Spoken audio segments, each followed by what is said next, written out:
कौलांतक पीठाधीश्वर महायोगी सत्येंद्रनाथ की अद्भुत साधनाओं को देखकर कोई भी आश्चर्यचकित रह जाएगा। बाल्यकाल से ही हिमालयों के शिखरों पर उनका महासाम्राज्य रहा। किसी हिमतेंदुओं की तरह महायोगी किसी भी पर्वत पर आने जाने में बहुत ही सहज थे। वनों वनों घूमना कोई सरल कार्य नहीं, किंतु महायोगी जंगली जानवरों की परवाह किए बिना शान से विचरण करते हैं, क्योंकि वो हिमालयों व पर्वतीय वनों के हर राज को जानते हैं। योग को सिद्ध करना या साधारणतः सीखना भी बहुत जटिल होता है। वैराग्य भाव के बीच ही कठोर अभ्यास करते हुए गुरु के दिशा निर्देश में एक एक आसन, प्राणायाम, आचार विचार, व्यवहार को समझना और सीखना पड़ता है। जो सीखा उसे प्रयोग पर उतारना भी होता है। योग भीतर के ऐसे संसार से परिचय करवाता है कि कोई उसकी व्याख्या तक ठीक से नहीं कर पाता। रात ठीक 3 बजे के करीब उठ जाने वाले महायोगी जी के लिए यह सब सहज ही था। इसलिए नहीं कि वो कोई चमत्कारिक पुरुष जन्मजात थे, बल्कि इसलिए कि एक तो वो हिमालय के निकट पैदा हुए, साथ ही दैव योग से अत्यंत सिद्ध गुरु प्राप्त हुए, फिर उनकी अपनी अगाध गुरु भक्ति, इन सब ने मिलकर महायोगी को योग का ऐसा दिव्य पुरुष बना दिया कि छोटी सी अवस्था में ही गुरुजनों की देखरेख में ध्यान लगाते लगाते आंशिक समाधि तक पहुंचने लग गए। योग में महायोगी जी की कुशलता देखते ही बनती है। हिमालयों पर प्रमुख आसनों के अतिरिक्त भी महायोगी जी ने लगभग 3000 से ज्यादा योगासनों को सीखा। प्रकट योग यानी कि ग्रंथों में लिखा गया योग व गुप्त योग यानी कि केवल गुरु शिष्य परंपरा के अनुसार दिया जाने वाला व सिखाया जाने वाला योग महायोगी जी को पूर्णतया प्राप्त हुआ। शैव कुल व शाक्त कुल का चक्र आधारित योग, 72 प्राणायामों सहित विविध मुद्राओं, बंधों आदि का ज्ञान लिया। महर्षि पतंजलि सहित पंचशिखाचार्य, जयगिशव्याचार्य, वार्षगण्याचार्य सहित कई आदि ऋषियों के कुल का योग ज्ञान पाया। योग सिद्धि सरलता से प्राप्त नहीं होती। ब्रह्मचर्य आदि के कठोर सिद्धांतों की महायोगी जी को इसलिए भी जरूरत नहीं पड़ी क्योंकि वो तो 3-4 वर्ष की आयु से गुरु के पास योग का ज्ञान पा रहे थे।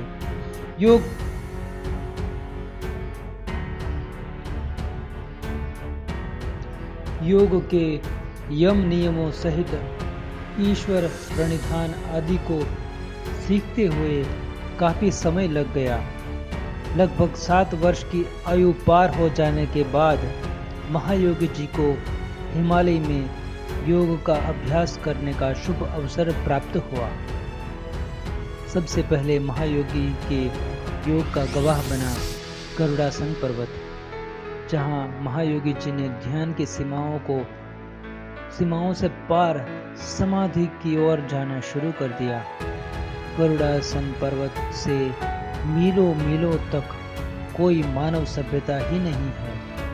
शीतल पहाड़ी क्षेत्र और बिल्कुल एकांत पवित्र स्थल है ये पर्वत। योग की विविध विधाएं हैं, जैसे हठ योग, राजयोग, नाद योग, भक्ति योग, मंत्र योग आदि आदि। महाकाल शिव प्रणीत इस परम विद्या को सीखा तो जा सकता है, पर इसका अभ्यास देखकर ही डर लगने लगता है। याज्ञवल्क्य आदि ऋषियों सहित गुरु गोरक्षनाथ प्रणीत योग का सहारा लेते हुए ही महायोगी का योग जीवन आगे गति कर पाया है। हिमालयों के परम शिखरों जैसे कृष पर्वत, वक्र पर्वत, मुखर पर्वत, नाग पर्वत, इंद्रासन पर्वत, जोगिनी पर्वत, श्रुति पर्वत आदि पर योग का अनुसंधान आम व्यक्ति को भी योगी बना सकता है। फिर महायोगी जी जैसे पुरुष को दिव्य होने में भला कितना समय लगता। लगभग 12 वर्ष की लघु आयु में ही गुरु पद प्राप्त करने वाले महायोगी जी का बचपन इतना लुभावना रहा है कि बालक योगी के पास कई वृद्ध सन्यासी शिष्यों का समूह हो गया। सब बस यही चाहते थे कि उनको महायोगी जी का साथ मिले ताकि वो भी योग की महासाधना को सीख सके। प्राण ऊर्जा को प्राप्त हो चुके महायोगी बहुत से सन्यासियों को बाल्यकाल में ही सूर्य योग आदि सिखा चुके हैं। महायोगी जी के साथ बहुत से सन्यासियों को हिमालय पर विचरण करने का सुअवसर भी प्राप्त हुआ। यही अच्छी बात भी रही क्योंकि इन लोगों ने महायोगी जी की तस्वीरों को अपने कैमरों में कैद किया, जो अब हम ढूंढ कर आपके सामने लाते रहते हैं। हालांकि अभी तक बहुत पुराने चित्र नहीं मिल पाए हैं, किंतु कुछ जो उपलब्ध हुए हैं हम आपको दिखा रहे हैं।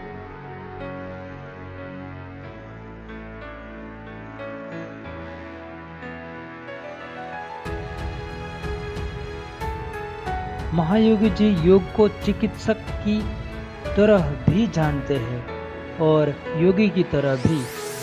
उससे भी अच्छी बात तो ये लगती है कि वो स्तर के अनुरूप बालक, युवा, स्त्री व वृद्धों को इसका ज्ञान भी देते हैं, जो बहुत रोचक है। बहुत से सन्यासी इतने भाग्यशाली रहे हैं कि उन्होंने महायोगी जी से हिमालय पर ही शक्तिपात व दिव्यपात प्राप्त किया। बहुत से योगाभ्यासी लगातार वर्षों के बाद भी योग की अनुभूतियां तक नहीं पहुंच पाते। ऐसे में शक्तिपात जैसे गुरुगम्य प्रयोग साधारण व्यक्ति को भी योग के उच्चतम शिखर तक ले जाते हैं। साधारण जिज्ञासु महायोगी जी को पूरी तरह परेशान ही कर देता है, क्योंकि योग के कई मार्ग हैं। कोई जिज्ञासु पुस्तक आदि पढ़कर या सुनकर महायोगी जी के पास पहुंच जाता था और फिर वही प्रश्न, कुंडलिनी शक्ति क्या होती है, चक्र 7 होते हैं या 8 या 1000, अणिमादी सिद्धियां क्या होती है, क्या मुझे ये सिद्धियां मिलेगी, क्या आप हवा में उड़कर दिखा सकते हैं, आप बहुत दिनों तक भूखे प्यासे कैसे रह पाते हैं, जंगलों और सुनसान पर्वतों पर आपको डर नहीं लगता, ठंड से कैसे बचाव करते हैं, आपको ध्यान और समाधि में क्या अनुभव होता है। अब तो मैं भी इन प्रश्नों को सुनते ही चकराने लगता हूँ, लेकिन महायोगी जी को इन्हीं प्रश्नों के उत्तर हजारों बार देने पड़े होंगे। उससे भी हैरानी की बात, जो वास्तव में महायोगी जी को गहरे से जानता नहीं, आते ही उल्टा महायोगी जी को योग सिखाना शुरू कर देता है। जब कुछ समय बाद उनको पता चलता है कि हमसे ये क्या हो गया, तो मैंने बहुतों को शर्म से पानी पानी होते देखा है। किंतु महायोगी ये सब कभी जताते नहीं, केवल सही जिज्ञासु उनसे कुछ प्राप्त कर पाता है। महायोगी जी परंपरावादी है, इसलिए पात्र को ही ज्ञान, पात्र को ही विद्या के सिद्धांत पर चलते हैं। सबसे पहले तो आप यहाँ मैं महायोगी जी के योग ज्ञान के बारे में ज्यादा नहीं कहूँगा, क्योंकि वो बड़ी ही गूढ़ बातें हो जाएंगी जिसे आम जनमानस नहीं समझ पाता, और ये स्थान आम जनमानस के लिए है। यहाँ ये कहना भी जरूरी है कि महायोगी जी योग के आध्यात्मिक पक्ष को मजबूती से जानते हैं, लेकिन साथ ही आम लोग जो योग को केवल कुछ प्राणायाम या योगासन मात्र ही समझते हैं, उनके लिए भी महायोगी जी उनकी इच्छा के अनुरूप ज्ञान देते हैं। किंतु योगासन और प्राणायाम के अतिरिक्त भोजन, वस्त्र, आचरण, संगत व सोच भी ढालनी चाहिए। ये महायोगी जी का संदेश रहता है। हिमालयों की कंदराओं, हिम नदों के नीचे व गुफाओं में महीनों साधनारत रहने वाले महायोगी सत्येंद्रनाथ जी महाराज को योग की लुप्त क्रियाओं का अभिज्ञाता कहा गया है। वैसे भी हिमालयों में जो एक बार उनको योगाभ्यास करते व साधना और समाधि लगाते देख लेता है तो उसके प्रश्न तिरोहित होने लगते हैं। इसलिए योग भास्कर कौलांतक पीठाधीश्वर को योग क्षेत्र में दिव्योध गुरु की उपमा प्राप्त है। लेकिन यहाँ एक बात साफ साफ कहना चाहूँगा कि महायोगी जी साधारणतया योग विद्या की अथवा अन्य विद्याओं की चर्चा नहीं करते जब तक कि अति अनिवार्य न हो जाए। कुल कुंडलिनी का दिव्य ज्ञान तो परंपरागत पीठ की विद्याओं में ही निहित था जो महायोगी जी को मिला। इन सब से भी ज्यादा दुखद पहलू ये है कि महायोगी लोगों से मिलने से कतराते हैं, किसी कीमत पर लोगों से नहीं मिलना चाहते जब तक कि अति अनिवार्य न हो जाए। यही कारण है कि महायोगी जी की दिव्यता जन जन तक नहीं पहुंच पा रही।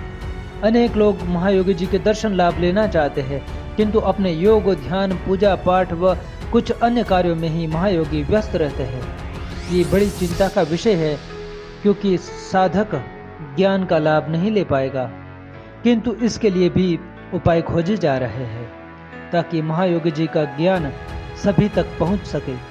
भविष्य में ऐसे कई साधन होंगे जिनके द्वारा आप सीधे महायोगी जी से सनातन ज्ञान को प्राप्त कर सकेंगे।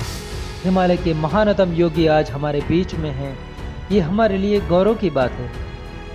अन्यथा केवल सुना जाता था कि हिमालय में योगी होते हैं। उनको देखने का और उनसे सीखने का शुभ समय हमें मिला है।